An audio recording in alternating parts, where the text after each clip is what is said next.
A company reflects its people. It's a common saying, but those who truly understand it are perhaps considered capable. Does that mean those who act without understanding are deemed incapable? My name is Emily. I enjoy meticulously researching and contemplating issues, identifying problems and their solutions. I studied business management in college, aiming to become a certified public accountant.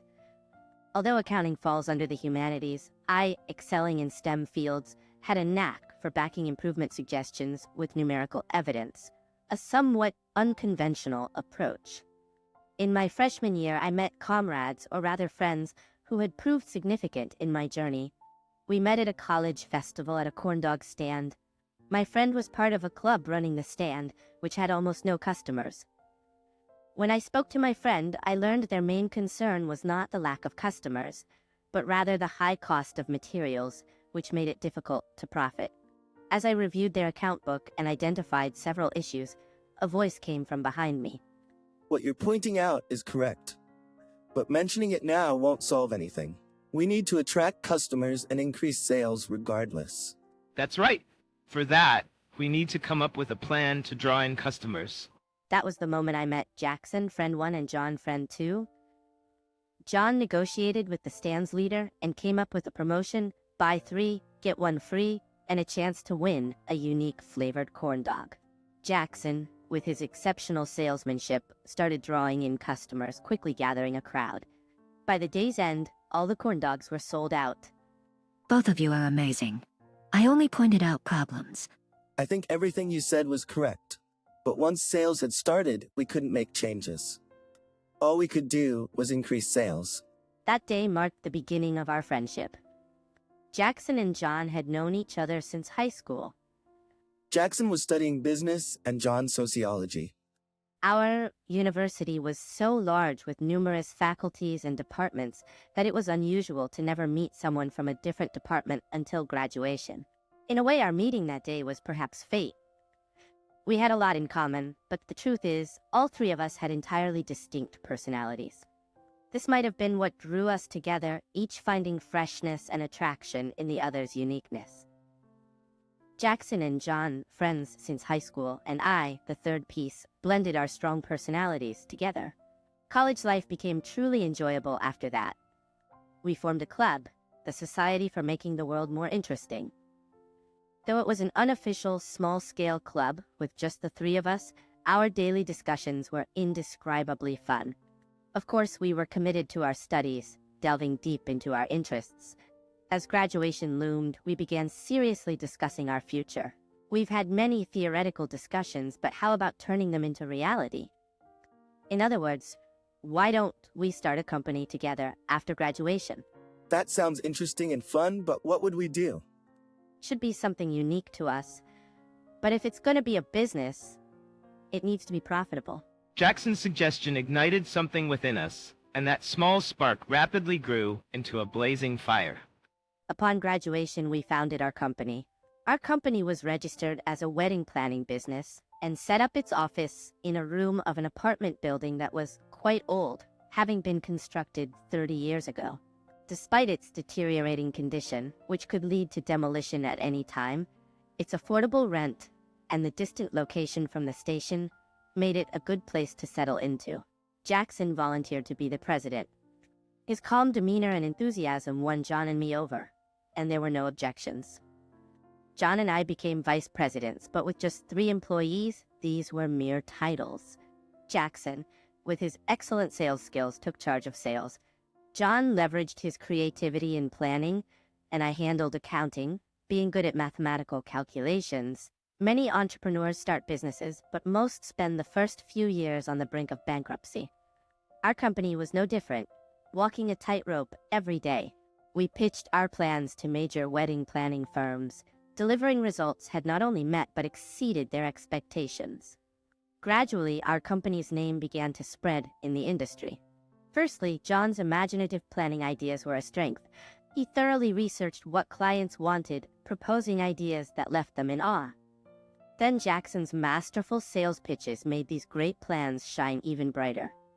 His negotiation skills, simplifying complex concepts into understandable terms, ensured clients were always convinced. Jackson's success rate in negotiations was unbelievably high in our industry. Meanwhile, I was focused on managing the company's finances and securing emergency funds to ensure the company's survival.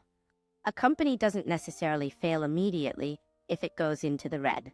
If it has sufficient funds, it can survive a period of deficit. I checked our cash balances weekly, and when funds were low, I visited banks to secure finances. Initially, banks were reluctant to listen, and we faced dire financial crisis. But as John's planning and Jackson's sales accumulated results, the bank's attitudes changed drastically. Of course, I was careful not to overextend our loans. 2 years later, our company moved to a larger office in the city center and added a new sales staff member. Archer, who had been working part-time with us for a year, joined us full-time upon graduation. Getting a subordinate in sales makes me feel a bit more like a real CEO, Jackson joked. That's true, but more employees means more responsibility. We have to work even harder. It's been 2 years, but let's keep the spirit of our first year, John suggested. Archer, having been trained by Jackson, was a recognized talent, significantly enhancing our sales force. John's plans were hitting the mark, making our name well known in the industry. I was starting to consider listing our company on the stock exchange. Listing would diversify our fundraising options and increase our visibility, though it also carried risks, like the danger of a corporate takeover. Anyone holding a majority of the shares could control the company. To prevent this, we planned to each hold 26% of the shares, totaling 78%. With this majority, a takeover seemed almost impossible. The remaining 22% of shares would suffice for our fundraising needs. I was particularly excited about the increase in our company's prestige and credibility. Increased fame could broaden our work scope and improve order rates. However, listing required a stringent review process, and we needed to further strengthen our company's performance and capabilities.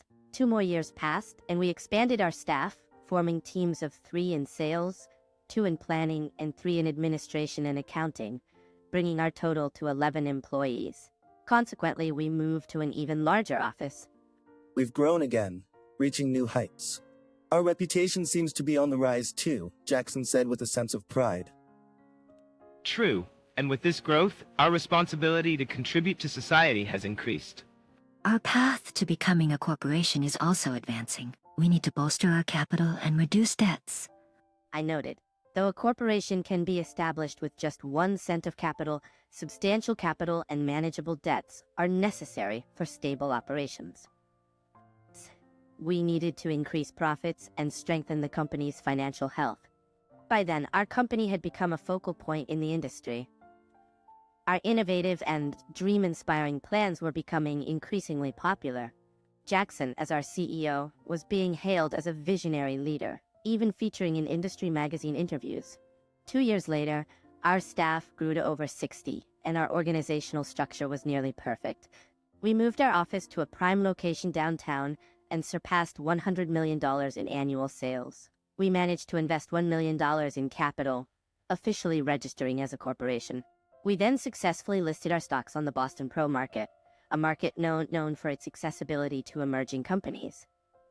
This was just the starting line for us, aiming for even higher markets. Our growth spiral continues, and we're thriving. I reflected as the 3 of us gathered to celebrate. In just a few years, we've grown this company so much. But we're not stopping here. Jackson declared. It's truly moving. Looking back, it feels surreal.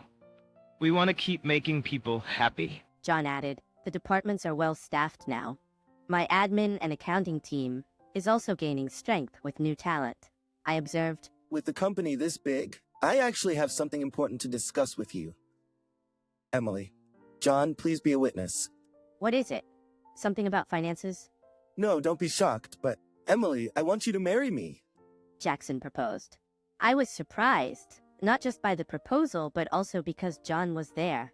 However, I had sensed Jackson's feelings for a while, noticing hints in his behavior and words. What surprised me was the confession made in the presence of John. Jackson's earnest expression made me realize I needed to give a straightforward response. Yes, I'd be honored to marry you. John offered his congratulations as our wedding was decided upon. This marked the beginning of busy days of private preparations, meeting families, and moving towards marriage. Amongst the challenges we faced, the hardest was a particular request from Jackson. Emily, I know you love your work, but I want you to be a homemaker and support me. Jackson expressed his wish for me to become a housewife. I loved my job and found great fulfillment in it. So this proposal left me pondering for days. Ultimately, I decided to embrace Jackson's wish. Deep down, I had always harbored the dream of supporting my husband and creating a warm, joyful home. As for the company, Jackson assured me that the administration and accounting department had capable employees, so I could leave without worries. Thus, I decided to leave the company upon marriage, making my so-called retirement due to marriage, but it was an unsettling day. In just a few years, we've grown this company so much. But we're not stopping here. Jackson declared.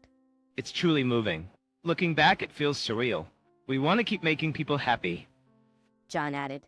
The departments are well staffed now. My admin and accounting team is also gaining strength with new talent. I observed. With the company this big, I actually have something important to discuss with you, Emily. John, please be a witness. What is it? Something about finances? No, don't be shocked, but Emily, I want you to marry me. Jackson proposed. I was surprised, not just by the proposal, but also because John was there. However, I had sensed Jackson's feelings for a while, noticing hints in his behavior and words. Jackson's earnest expression made me realize I needed to give a straightforward response. Yes, I'd be honored to marry you. John offered his congratulations as our wedding was decided upon. This marked the beginning of busy days of private preparations, meeting families, and moving towards marriage. Amongst the challenges we faced, the hardest was a particular request from Jackson. Emily, I know you love your work, but I want you to be a homemaker and support me. Jackson expressed his wish for me to become a housewife. I loved my job and found great fulfillment in it. So this proposal left me pondering for days. Ultimately, I decided to embrace Jackson's wish. Deep down, I had always harbored the dream of supporting my husband and creating a warm, joyful home. As for the company, Jackson assured me that the administration and accounting department had capable employees, so I could leave without worries. Thus, I decided to leave the company upon marriage, making my so-called retirement due to marriage, but it was an unsettling day. Jackson was kind, and our married life was happy. I dedicated myself to cooking, expanding my repertoire to enrich our daily meals. I optimized household chores efficiently and used the spare time to study accounting. I believed that learning was always beneficial. A year later, Jackson shared startling news. John has left the company. He seemed to have other aspirations. John left? What happened? What does he want to do? I don't know the details. It was quite sudden. Although Jackson assured me that the planning department had competent employees and John's departure wouldn't cause problems, I couldn't believe John would leave. I also sensed that Jackson hadn't seriously tried to retain him. I realized I was out of the loop regarding the company's situation. Jackson, whether intentionally or not, seldom discussed company matters with me. Another year passed, and one day, Jackson came home, unusually somber, and asked for alcohol and bar snacks. As I prepared them, I inquired, "What's wrong?"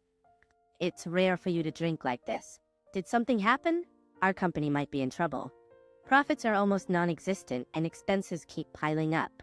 After John's departure, the planning department tried to innovate, but their plans didn't succeed.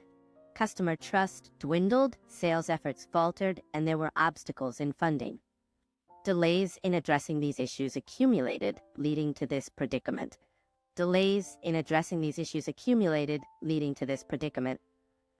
It might be the end.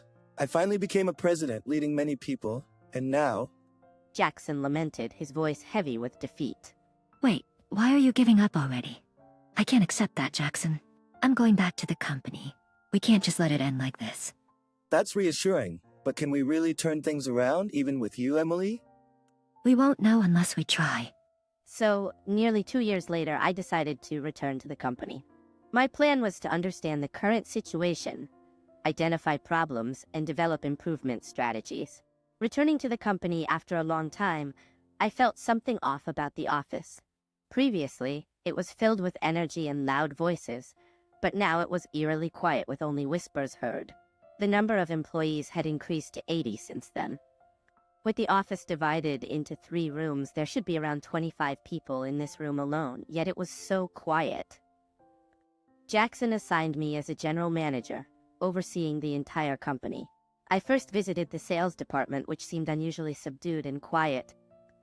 That's when I spotted a familiar face among the sales team members. Archer, it's been a while. Why is it so quiet here in the sales department? The person I approached was Archer, the first employee hired by our company. Welcome back, Emily. Actually, Before Archer could reply, a heavy voice echoed through the room. Hey, you haven't secured a single contract this month. It's almost the end of the month, and at this rate, you're leading the pack for termination. If you don't want to be called a salary thief, show some struggle at the end. Archer, as a leader, you should make this useless person useful. Jackson commanded. Archer muttered, feeling targeted, and replied with a resigned, understood. Jackson left with heavy footsteps. I was shocked to see the side of Jackson so different from the man at home. Since when did he become someone who could exert such pressure? He seemed like a completely different person.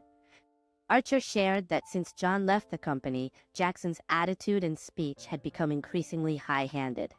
Clear job performance targets were set, and those who failed to meet them were reprimanded and forced to work overtime. The employees lived in constant fear of facing such treatment. Jackson, once a sales prodigy, was now detached from direct sales activities as the president. Next, I visited the planning department, where the atmosphere was as gloomy as in sales, with employees looking disheartened. I spoke with Brown, a key team member under John, who revealed that Jackson was also pressuring the planning staff, who failed to produce ideas. I miss the days with John. I wish we could go back. Then I went to my former department, administration and accounting, and caught up with Williams, whom I had trained. After a brief greeting, we discussed the current situation. The cash flow was barely sustainable, but the company's credibility with banks had declined, posing risks if we faced a significant shortfall. Reviewing the accounts book, I noticed a spike in entertainment expenses over the past year. Regarding the reason for the entertainment expenses, these are the president's entertainment expenses for client hospitality. Williams explained. I recalled Jackson's late nights and his stammering explanation about social obligations. That evening, I confronted Jackson in his office. I have a few requests, Jackson, after what I observed today. 1. Stop pressuring the staff. 2. Lead by example in sales.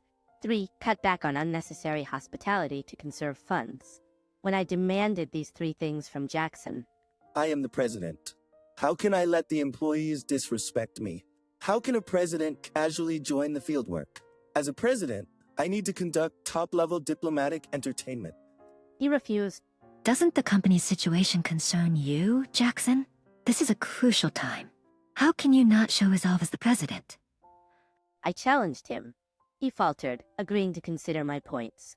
My improvement plan focused on reviving the company's spirit, devising approachable projects, and promoting them. In public relations, the goal was to rebuild trust and eliminate financial insecurities. I gathered the department leaders, including Archer, encouraging them to work freely without unrealistic targets or pressure.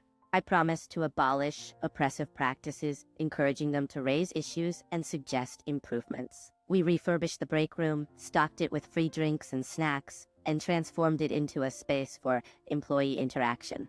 Monthly after-work drinks were introduced to foster team communication. Archer was officially assigned as the clear leader of the sales team, tasked with uniting the members.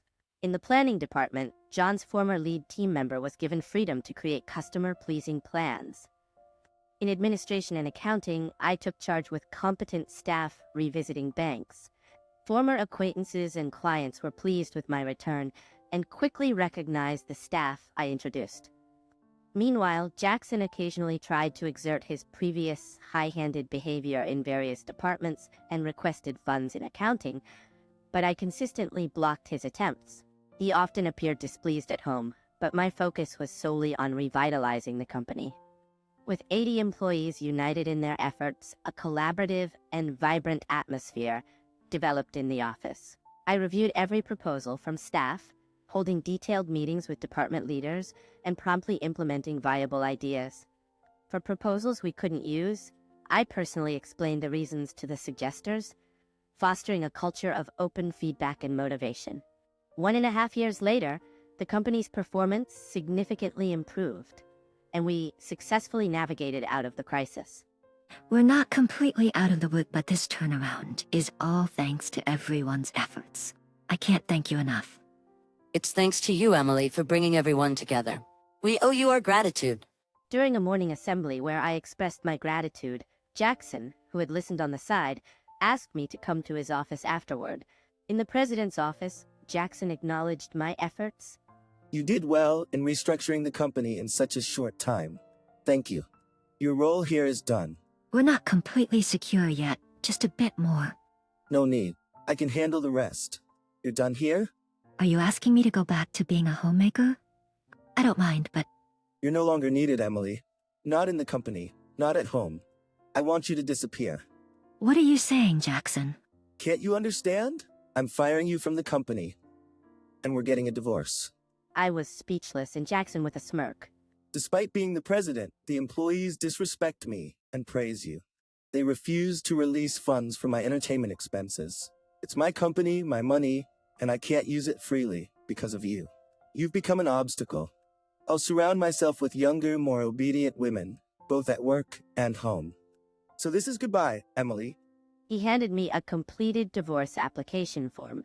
Jackson dismissively gestured at me like shooing away a dog. In that moment, I fully understood his true nature. He just wanted to be at the top. Reflecting on the past, I recalled instances of his self-aggrandizing remarks, contrasting sharply with John's employee and customer-first approach. Suddenly, I felt an overwhelming desire to see John again. I silently took the divorce papers and left the room.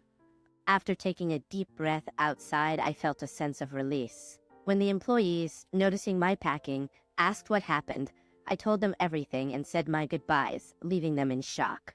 As I exited the building, the very person I just wished to see John was there. John, why are you here? Just then, department leaders came rushing out after me. Emily, wait. Is that John? Before I could answer, Jackson called the next day, demanding I come to the office. Convinced this would be the last time I met with him. What have you done? I arrived at the office this morning to find it empty and 80 resignation letters piled up on my desk. Jackson was visibly agitated and confronted me accusingly. I didn't do anything. The resignations were each person's own decision. You're not fit to be a president, Jackson. No one wants to stay on a sinking ship. Then John entered the room. It's been a while, Jackson. You haven't changed. You never appreciated your employees. John, you? Jackson clenched his fists in anger. John and I have decided to start a new company, and all the employees have chosen to join us, I informed Jackson. John had left the company after my departure because of Jackson's increasingly tyrannical behavior. John had been preparing for 2.5 years to start his own ideal company. Our meeting that day was a coincidence, just as he was gathering courage to begin anew. Archer and others who had followed me out of the company also joined our conversation. We decided that I would join John's new company. And Archer and the others expressed their desire to join too. They agreed to discuss this with the rest of the staff. According to Archer's report that evening, all employees decided to leave their resignation letters at the old company and join the new one. Fooling around like this is unacceptable. Without any employees, the company can't function. It's just going to collapse. Jackson complained. Yes, it will collapse, but only for you. The company will be absorbed into the new one, I explained. What are you talking about? Jackson asked, bewildered. I clarified that as a corporation, the majority shareholder controls the company. When we incorporated, we each held 26% of the shares. John and I combined had 52%, a majority. John hadn't sold his shares even after leaving the company. Jackson stammered when confronted with the news. Furthermore, your personal misappropriation of company funds has been confirmed. As the new management, we will demand its return. If you do not comply, we will sue you for embezzlement. Jackson, who had used company funds as his own, was indeed guilty of personal misappropriation. We left the company, leaving Jackson yelling in frustration. Although Jackson still owned 26% of the company's shares, the recent events had devalued them significantly. Our shares were similarly devalued, but our perspective was different. We didn't view the shares merely as assets or money. They symbolized the company and our commitment to working there. The drop in value didn't significantly affect us.